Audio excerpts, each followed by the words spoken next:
नागरिकता। ठीक है, आज हम पढ़ने वाले हैं 11th क्लास का 6th चैप्टर नागरिकता। नागरिकता चैप्टर पढ़ने से पहले हम जान लेते हैं कि नागरिक क्या होता है, नागरिक किसे कहते हैं। देखिए, किसी राज्य में रहने वाले उस व्यक्ति से जिसे राजनीतिक और सामाजिक अधिकार प्राप्त हो उसे नागरिक कहते हैं।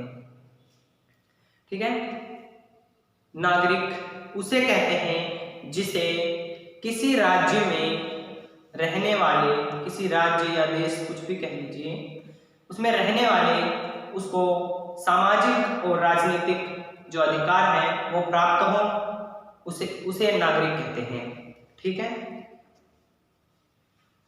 अब हम पढ़ेंगे नागरिक की परिभाषा, नागरिक की परिभाषाएं।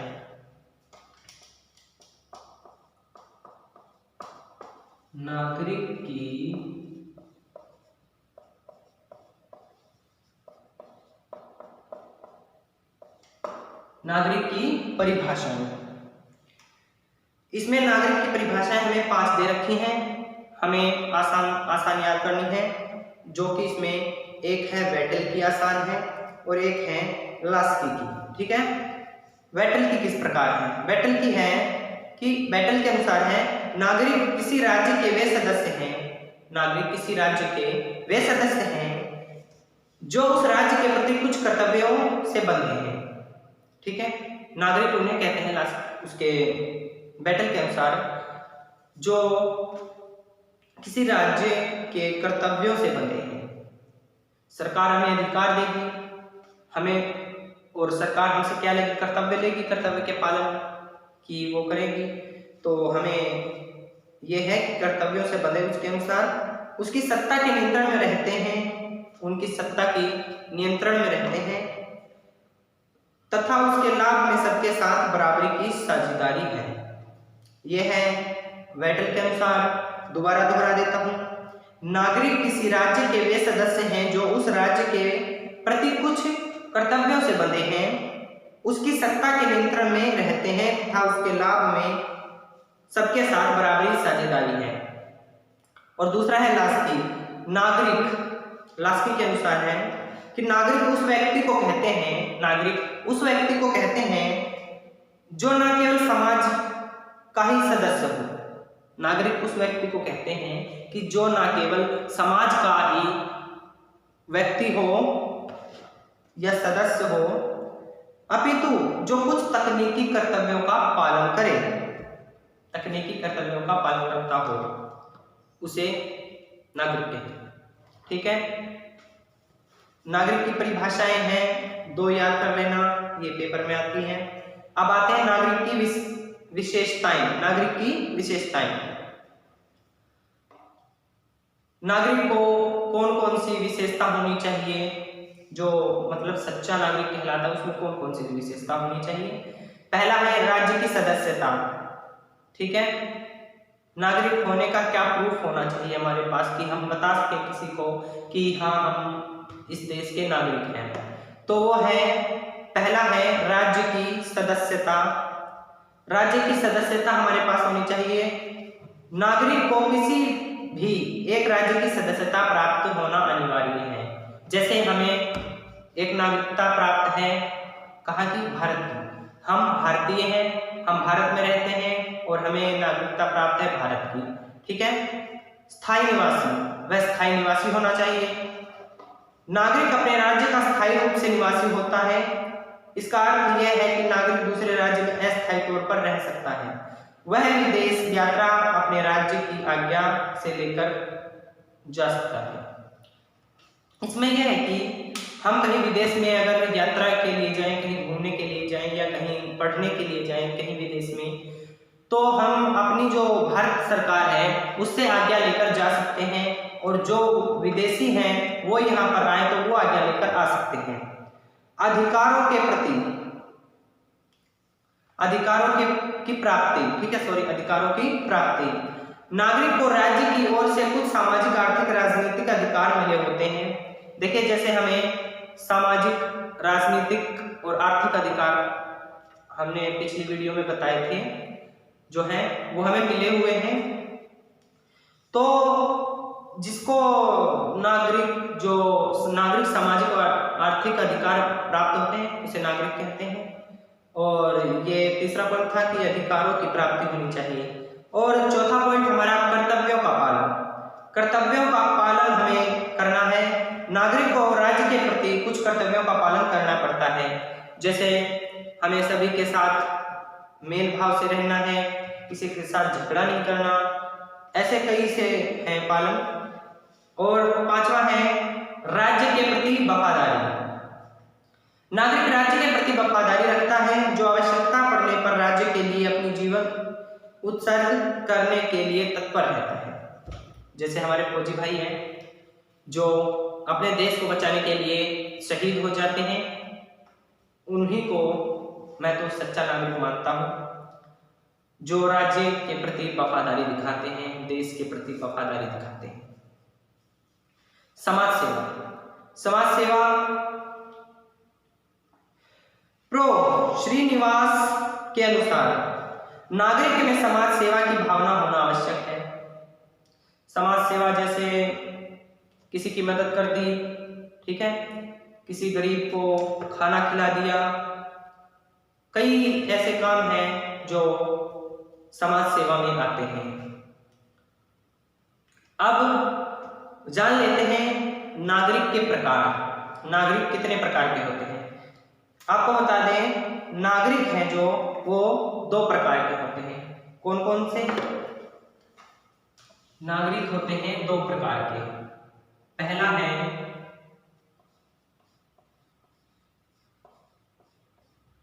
जन्मजात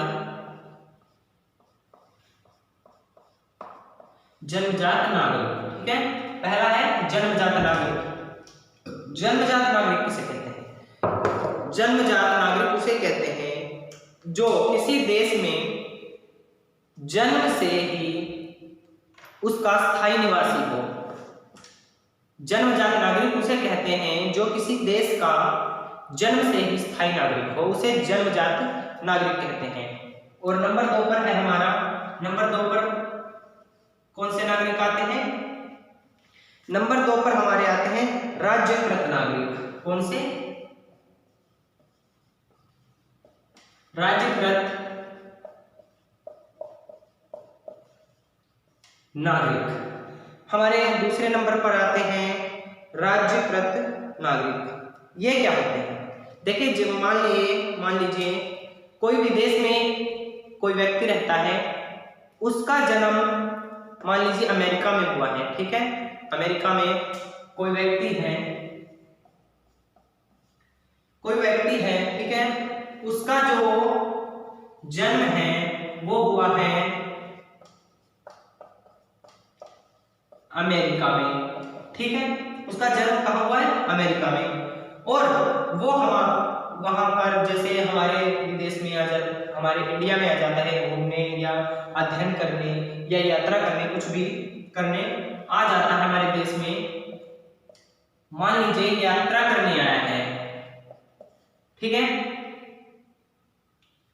और उसका हमारे जो भारत है उसमें मन लग गया, ठीक है। उसका हमारे भारत में मन लग गया और वो यहीं पर रहने लगा, हमारे भारत में ही रहने लगा। हमारे भारत में रहकर उसने नागरिकता प्राप्त कर ली।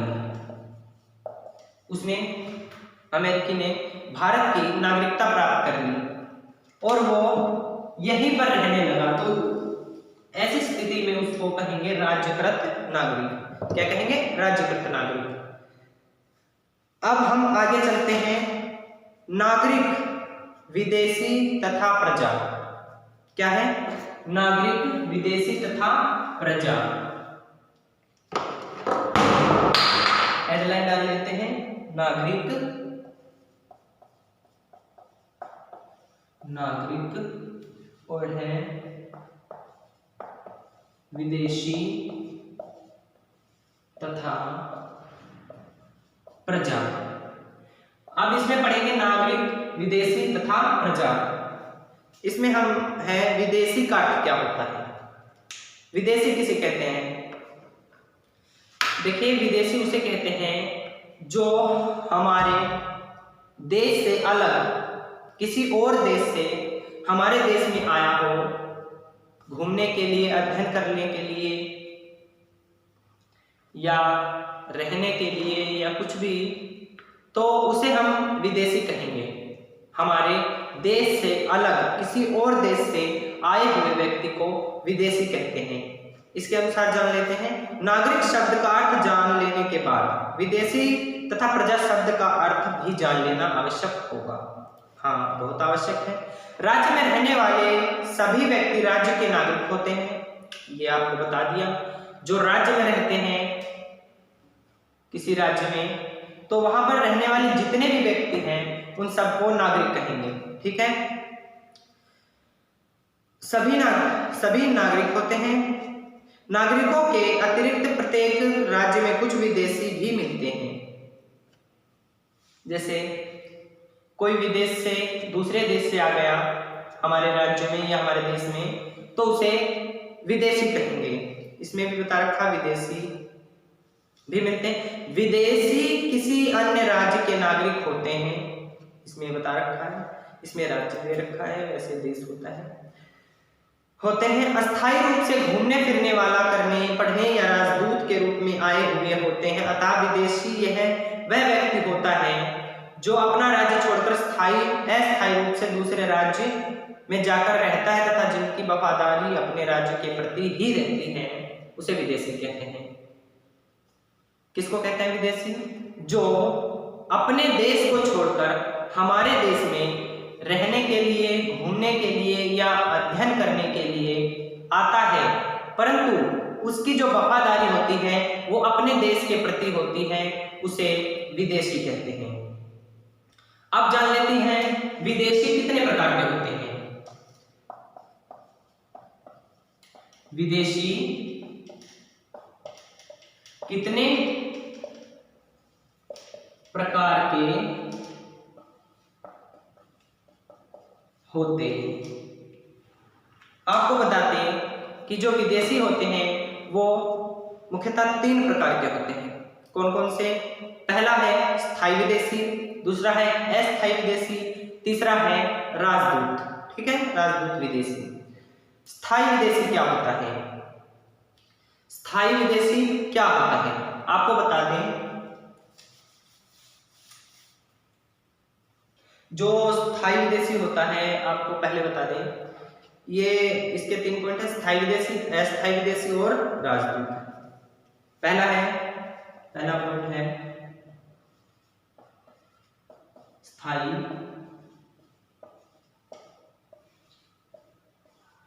विदेशी। स्थायी विदेशी, स्थायी विदेशी किसे कहते हैं? जो अपने देश को छोड़कर हमारे देश में रहने लगा और कई सालों से रह रहा है और उसे हमारे देश की नागरिकता प्राप्त हो जाती है, तो उसे स्थायी विदेशी कहते हैं। अब जान लेते हैं अस्थायी विदेशी किसे कहते हैं। अस्थायी विदेशी किसे कहते हैं? अस्थायी विदेशी उसे कहते हैं जैसे कोई व्यक्ति है जो दूसरे देश से आया है, वो केवल मात्र पढ़ने, यात्रा करने, ठीक है, या घूमने के लिए, मान लो यात्रा एक ही बात है, वो आता है या रहने के लिए आता है, कुछ दिन 15-20 दिन, 15 या 20 दिन रहने के लिए आता है, तो उसे अस्थायी विदेशी कहते हैं। ठीक है, अब जान लेते हैं राजदूत। राजदूत क्या होता है? जो जैसे बड़े बड़े वो आते हैं ना, प्रधानमंत्री आ गए, राष्ट्रपति आ गए, ठीक है, जो उनके साथ में होते हैं, साथ में जो उनके आते हैं, उन्हें राजदूत कहते हैं, उन्हें राजदूत विदेशी कहते हैं। हमें इसमें अलग कुछ और ऑप्शन दे रखे हैं, जो पॉइंट हैं। जो पहला पॉइंट इसमें दे रखा है हमें मित्र विदेशी, मित्र विदेशी, मित्र विदेशी। मित्र विदेशी क्या होता है? देखिए आपको बताते हैं, जो दूसरे देश से आते हैं, जैसे मान लीजिए डोनाल्ड ट्रंप को रख लीजिए, ठीक है, जो हमारे मोदी जी हैं, वो जो डोनाल्ड ट्रंप है वो हमारे मोदी जी के मित्र हैं, ठीक है। वो आए तो उन्हें कहेंगे मित्र विदेशी, ठीक है। इसमें दिखा रखा है, मैंने उदाहरण देखे, जिन राज्यों के साथ हमारे मित्रतापूर्ण संबंध होते हैं, जैसे किसी भी राज्य के साथ हमारे मित्रतापूर्ण संबंध है, दोस्ती है, भाईचारा है, ऐसे प्रकार के संबंध है, तो उसे मित्र विदेशी कहेंगे, ठीक है। एक है दूसरा पॉइंट हमारा शत्रु विदेशी। शत्रु विदेशी किसे कहते हैं? शत्रु विदेशी उसे कहते हैं जिसके साथ हमारा लड़ाई झगड़ा होता है, ठीक है, जिसके साथ हमारा लड़ाई झगड़ा है उसे शत्रु विदेशी कहते हैं। इसके अनुसार जान लेते हैं, जिन राज्यों से मैत्रीपूर्ण संबंध नहीं होते, लड़ाई झगड़ा एक ही बात है, जब लड़ाई झगड़ा होगा तो मैत्रीपूर्ण संबंध कहां से होंगे, ठीक है, जिसमें मैत्रीपूर्ण संबंध नहीं होते उसे शत्रु विदेशी कहते हैं। अब ये एक है पॉइंट हमारा, नागरिक और विदेशी में अंतर क्या होता है। ये कई बार आता है हमारे पेपरों में, नागरिक और विदेशी में क्या अंतर होता है, ये पक्का आता है पेपर में। नागरिक और विदेशी में अंतर, नागरिक और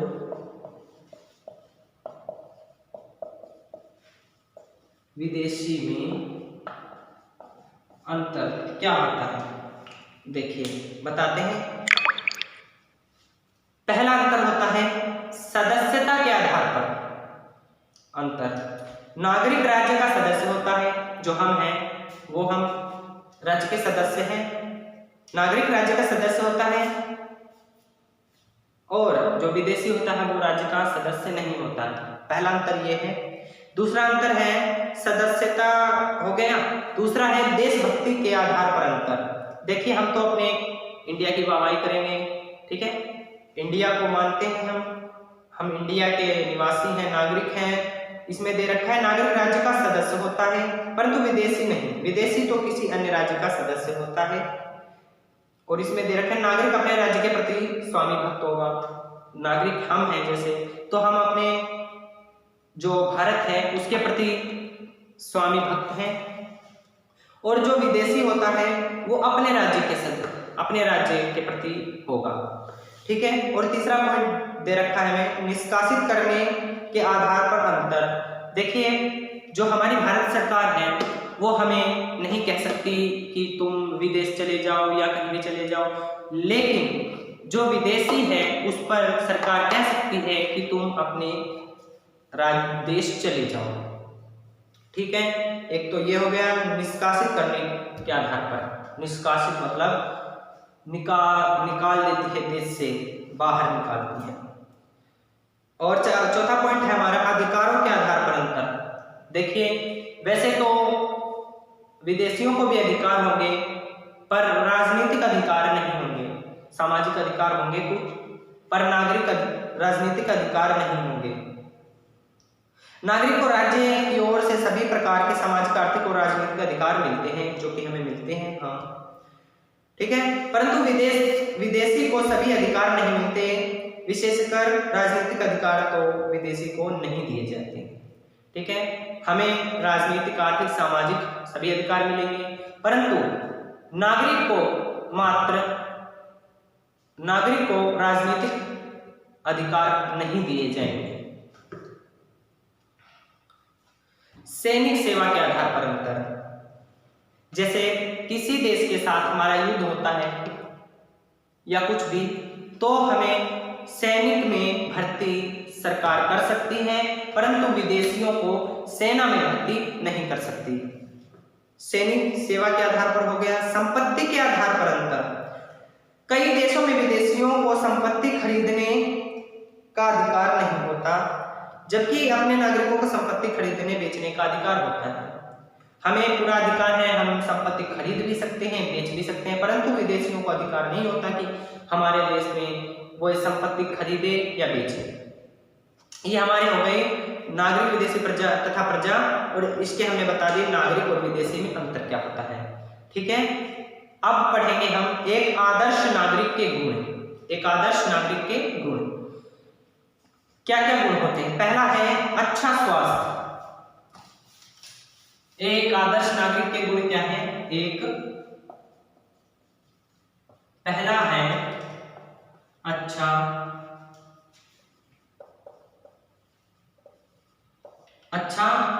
स्वास्थ्य है। पहला है हमारा अच्छा स्वास्थ्य। एक आदर्श नागरिक के लिए सबसे प्रथम आवश्यकता उसका अपना स्वास्थ्य है। नागरिक ही अपने परिवार, राज्य तथा समाज के प्रति अपने दायित्व को ठीक ढंग से निभा सकता है। एक सदस्य स्वस्थ मन के लिए स्वस्थ शरीर का होना आवश्यक है। निर्बल व्यक्ति तो अपना कार्य भी नहीं कर सकते, दूसरों की सेवा तो बहुत दूर की बात है। एक जो आदर्श नागरिक है उसमें स्वास्थ्य बहुत जरूरी है, क्योंकि समाज सेवा है, अपना व्यक्तित्व विकास करने के लिए हमें स्वस्थ रहना बहुत अनिवार्य है। जब हम अपना ही विकास नहीं कर पाएंगे तो समाज सेवा तो बहुत दूर की बात है। दूसरा पॉइंट है अच्छी बुद्धि। ठीक है, हमारा जो माइंड है वो शार्प होना चाहिए, अच्छा होना चाहिए माइंड। अगर हमारा दिमाग अच्छा होगा, बुद्धि सही होगी, तभी तो हम देश के लिए कुछ कर पाएंगे, कुछ बना पाएंगे या कुछ उन्नति कर पाएंगे देश के लिए। तीसरा पॉइंट है अच्छा चरित्र अच्छा होना चाहिए, सभी के साथ भाईचारा होना चाहिए, किसी के साथ झगड़ा नहीं करना चाहिए। ये एक आदर्श नागरिक के कर्तव्य है, गुण है। अच्छा सामाजिक भावना, किसी के साथ बैर भाव की भावना नहीं होनी चाहिए, किसी के साथ लड़ाई झगड़ा नहीं करना चाहिए, सभी के साथ मिलजुल कर रहना चाहिए, मित्रता रखनी चाहिए। और पांचवा है कर्तव्य पालन। हमें गांधी जी के अनुसार, देखें गांधी जी के अनुसार आदर्श नागरिक वही है जो अपने अधिकारों की अपेक्षा कर्तव्यों का अधिक ध्यान रखता है। ठीक है, हम अधिकारों के अपेक्षा जो हमारे कर्तव्य है उस पर ज्यादा ध्यान रखें, उसे आदर्श नागरिक कहते हैं गांधी जी के अनुसार। निसंदेह नागरिक को सभी मुख्य अधिकार मिलने चाहिए। कोई संदेह नहीं है कि नागरिकों को सभी अधिकार मिलने चाहिए, परंतु जो नागरिक अपने अधिकारों के साथ साथ कर्तव्यों का पालन नहीं करता उसे आदर्श नागरिक नहीं कहा जाता।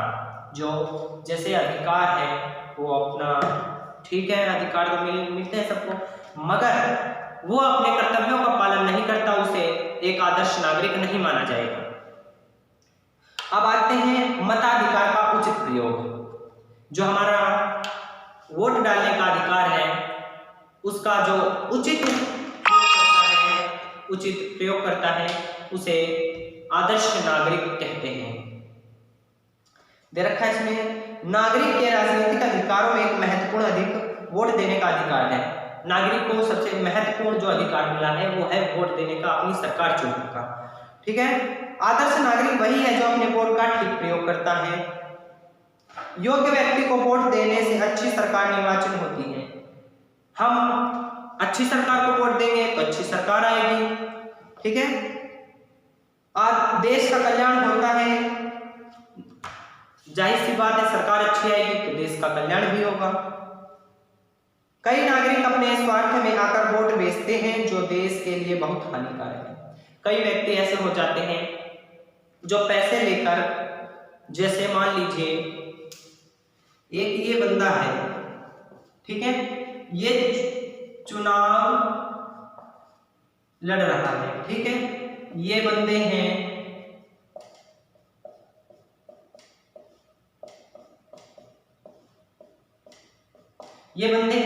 ये देंगे इसको वोट और इसे बनाएंगे कुछ भी, जैसे प्रधानमंत्री या मुख्यमंत्री एक्सेट्रा एक्सेट्रा, तो ये बनाएंगे, इन्हें वोट देना। ठीक है, इनमें से कुछ व्यक्ति ऐसे होंगे जो इससे पैसे लेकर इसको वोट दे देंगे। ठीक है। कुछ व्यक्ति ऐसे हैं जो अपना बुद्धि का प्रयोग करके एक अच्छे नागरिक को, अच्छे चुनाव जो लड़ रहा है उसको वोट देंगे। तो ये जो पैसे देकर वोट खरीद लेते हैं ये देश के लिए बहुत हानिकारक है। हाँ, इसके 11 पार्ट हैं, हमें बस इतने ही याद करने हैं, जितने इतना ही। मिलते हैं अगली वीडियो में। अगर आपको हमारी वीडियो थोड़ी सी भी अच्छी लगी हो तो हमारी वीडियो को लाइक करें, अपने दोस्तों में शेयर करें और हमारे YouTube चैनल स्टडी प्रतिदिन को सब्सक्राइब करें। धन्यवाद।